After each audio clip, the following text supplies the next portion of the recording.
Mots d'enfant pour rire et réfléchir. Une émission présentée par Erika. Pourquoi tant de questions dans un livre de théologie? Théologie enfantine. La théologie n'est-elle pas un ensemble d'affirmations dogmatiques? Non. Dans les 4 évangiles, Jésus ne pose pas moins de 287 questions.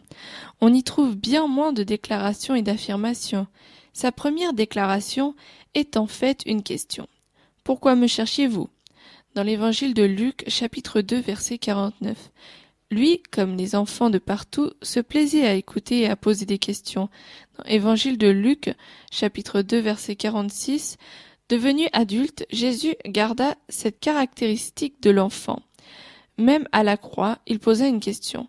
Mon Dieu, pourquoi m'as-tu abandonné? Dans l'évangile de Marc, chapitre 15, verset 34.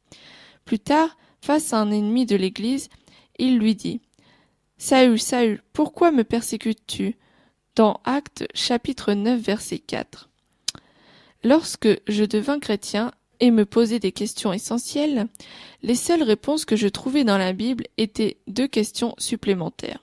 D'abord, il fallait que je sache quelle était la véritable Église. Réponse de la Bible, quelle est celle qui apparaît comme l'aurore, belle comme la lune, pure comme le soleil, mais redoutable comme des soldats rangés sous leur bannière. Cantique de Cantiques, chapitre 6, verset 10. En second lieu, il fallait que je rencontre un pasteur digne d'être suivi. Ici, de nouveau, la Bible me répondit par une question. Quel est le gérant fidèle et sensé à qui le maître confiera le soin de veiller sur son personnel pour qu'il donne à chacun, au moment voulu, la ration de blé qui lui revient? Dans l'évangile de Luc, chapitre 12, verset 42. La question est qui? La réponse est aussi qui? Questionner représente une part importante de la vraie théologie.